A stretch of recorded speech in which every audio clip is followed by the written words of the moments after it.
Zakaj je tretja rimsko-slovenska vojna postala najbolj krvavi spopad med Slovenci in Rimljani? Kako je ogromna slovenska vojska, ki je štela več kot 200 000 mož, skoraj premagala rimsko cesarstvo? V tem videu raziščemo dramatične dogodke med letoma 6 in 9 našega štetja, ko so se Slovenci pod vodstvom vojvodov Batona in Pineta uprli rimski oblasti.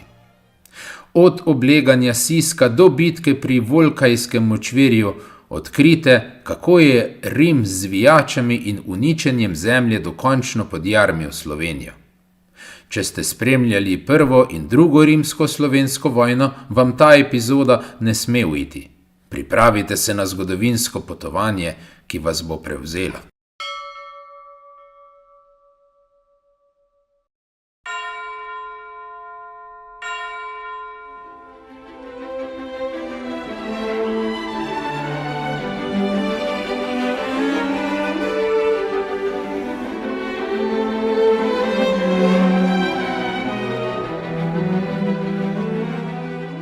Imperator Avgust je za vrhovnega poveljnika v tej vojni določil Tiberija Nerona, svojega pastorka.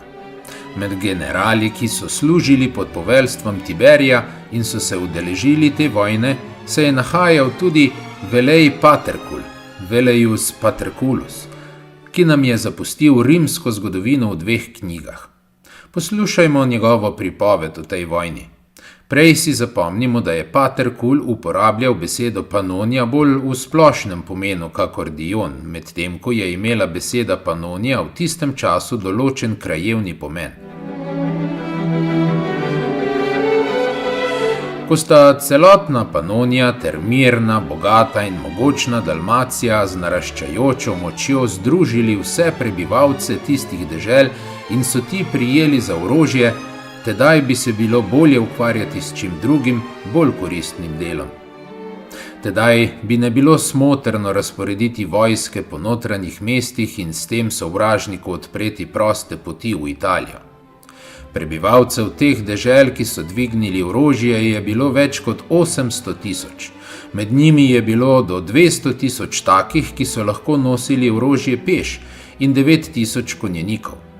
Del te ogromne sile, ki so jo vodili najbolj hrabri in izkušeni vojskovodje, je bil usmerjen skupaj z Ljubljansko in Tržaško pokrajino nad Italijo. Drugi del je napadel Makedonijo, ostali pa so bili določeni za obrambo lastnih bivališč.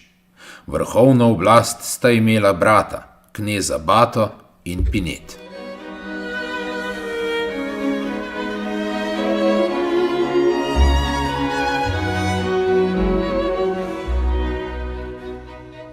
V Panoniji se prebivalci učijo podobnih stvari kot pri nas, tudi rimskega jezika. Mnogi med njimi se učijo branja in pisanja, ukvarjajo se znanostjo in nasploh z lepimi vedami razuma in srca. Zato niti eno ljudstvo ne razmišlja o vojni tako zrelo in ne uresničuje svojih namer tako dobro kot to.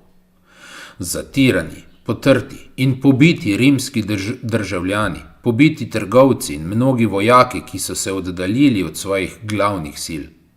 Osvojena Makedonija, vse in povsod opustošeno z ognjem in mečem. Dogodki, ki jih je povzročila vojna, so bili grozni. Cesar, torej vrhovni poveljnik Tiberij, je padel v obup in se popolnoma spremenil. Ni bil več tako samozavesten, trden in pogumen. Vse to si je pridobil po izkušnjah številnih vojn.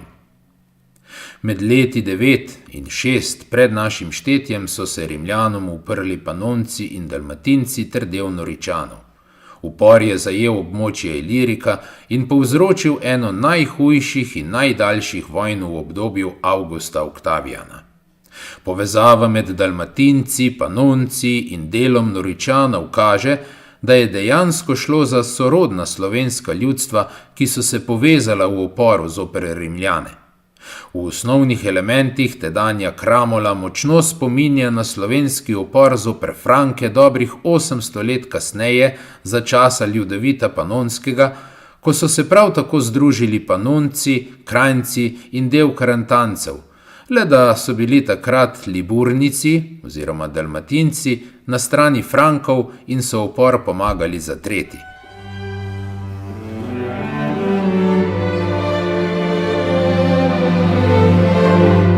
Del ogromne sile 200 tisočih slovenskih kramolnikov, ki so jo vodili najbolj hrabri in izkušeni vojskovodje, je bil usmerjen skupaj z Ljubljansko in Tržaško pokrajino nad Italijo. Drugi del je napadel Makedonijo, ostali pa so bili določeni za obrambo lastnih bivališč. Vrhovno oblast med kramolniki sta imela brata, kneza oziroma vojvoda Bato in Pinet. Pravzaprav sta bila Bata dva, Panonski in Dalmatinski.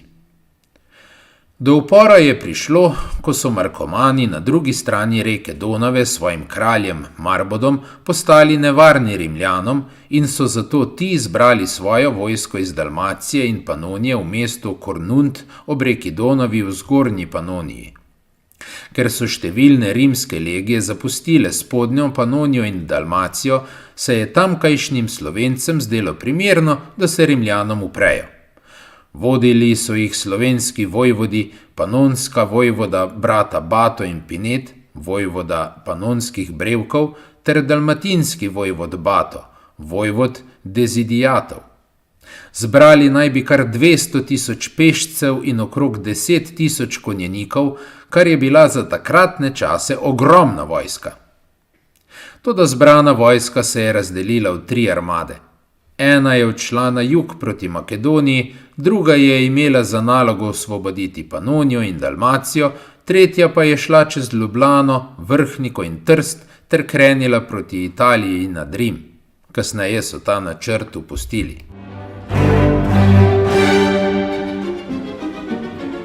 Moč slovenskih kramolnikov je Rimljane tako prestrašila, da je sam cesar Avgust Oktavijan v zboru senatorjev dejal: "Ako se ne združimo vsi Rimljani v obrambi, zna sovražnik v 10 dneh pred zidi Rima stati."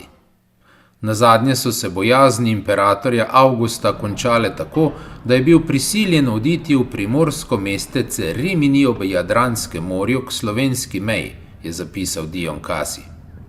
To pomeni, da je bila ob začetku našega štetja slovenska meja na zahodnji obali Jadranskega morja, na Apeninskem polotoku, južno od mesta Ravena. Zedinjeni slovenski Panonci, Dalmatinci in Noričani so dejansko predstavljali močno vojaško silo. Rimljani so jo le stežka premagali, pa še to le s taktiko uničene, požgane zemlje ter s pomočjo prevar, laži in podkupovanja voditeljev upornikov. Zedinjeni Slovenci so naredili usodno napako, ko so svojo vojsko razdelili na 3 armade. Tiberijeva armada je takoj, ko je bilo jasno, da so se Slovenci uprli, sklenila mir z upornim Marbodom in se vrnila na jug, proti reki Dravi. Rimljani so proti slovenskim upornikom zbrali več kot 139.300 vojakov, kar je v tedanjem času pomenilo orjaško silo, saj sta običajno 2 legiji Rimljanov s pomožnima kohortama, ki sta šteli od 15.000 do 18.000 vojakov, sestavljali pehotno ali konzulsko armado, prav takšna pa je bila na primer dovolj velika za osvojitev Grčije, Egipta, Sirije ali Španije.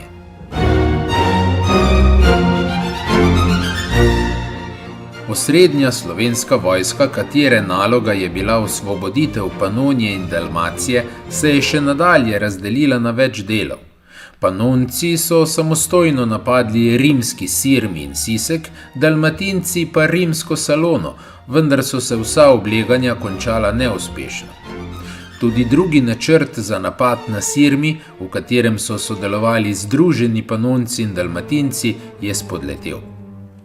Uporniki so bili poraženi v več bitkah, med katerimi je bila najpomembnejša velika bitka pri tako imenovanem Volkajskem močvirju v poznejši vzhodni bezjaški Sloveniji v bližini Volkova oziroma današnjega Vukovarja. Zgodovinar Jurij Venelin je v tej bitki poročal: "Sovražnik se je tako zanašal na svoje sile, da ni razmišljal o Tiberijevem napredovanju.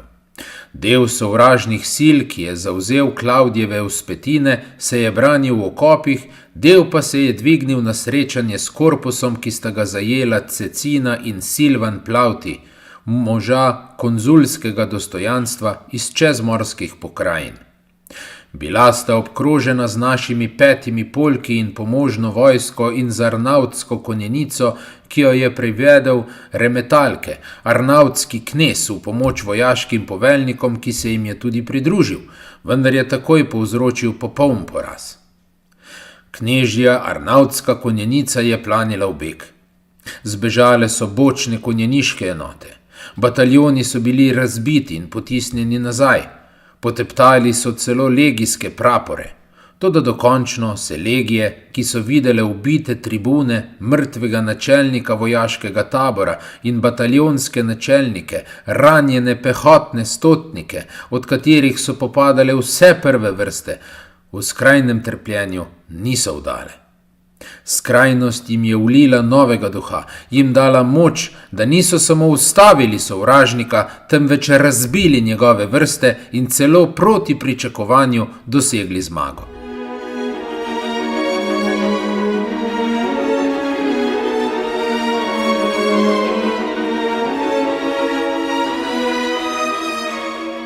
Po Velkajski bitki je Tiberij pri Sisku zbral armado okrog 120.000 mož, s katero je v reki Bathinus premagal Panonce in dosegel, da so uporniki položili orožje.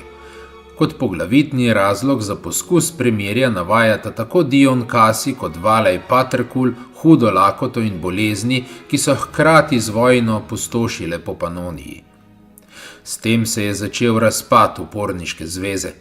Dalmatinski vojvod Bato je nato ujel in usmrtil svojega panonskega soimenjaka ter skušal spodbuditi Panonce k nadaljevanju upora, vendar se je ta v Panoniji leta 8 našega štetja končal. V Dalmaciji upora sicer še ni bilo konec, seveda pa je glede na nova dejstva imel zdaj še manj možnosti za končni uspeh. Za konec poglejmo še 2 Venelinova navedka v zvezi s 3. rimsko-slovensko vojno. Paterkul in Dion trdita, da so bili nazadnje Slovenci pod vodstvom Batona stisnjeni in obkoljeni na enem mestu. Morali so položiti orožje pred noge zmagovalca in se vdati. Postali so vojni ujetniki. Pri srečanju s Tiberijem je Bato na Tiberijevo vprašanje v vzroku vstaje odgovoril: Vi sami ste vzrok temu, ker k vašim čredam ne pošiljate pastirjev ali psov, temveč volkove.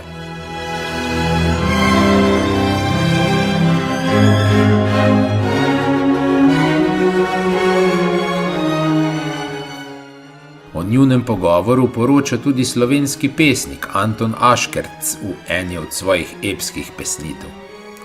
Vse 3 rimsko-slovenske vojne so imele za domače, premagano prebivalstvo katastrofalne posledice.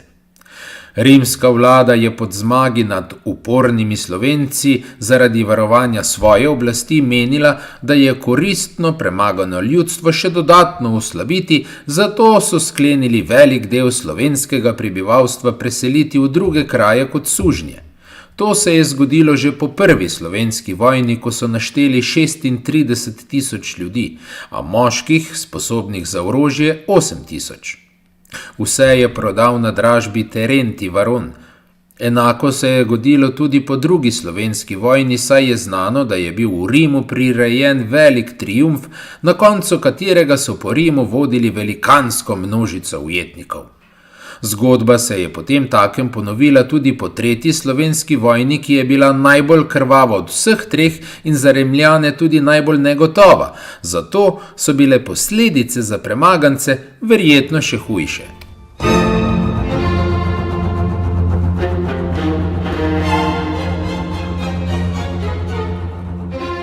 Kaj so bile posledice 3. rimsko-slovenske vojne za Slovence? Kako je rimsko cesarstvo uspelo obvladati ogromno slovensko vojsko in zakaj je ta vojna spremenila tok zgodovine? Če želite izvedeti več o tem, kaj se je zgodilo po tem dramatičnem obdobju, kliknite na naslednji video na kanalu Prepovedana zgodovina. Ne pozabite se naročiti na naš kanal in všečkati ta video, da bomo lahko še naprej ustvarjali vsebine, ki vam odpirajo oči o skritih delih naše preteklosti. Hvala za ogled in se vidimo v naslednji epizodi.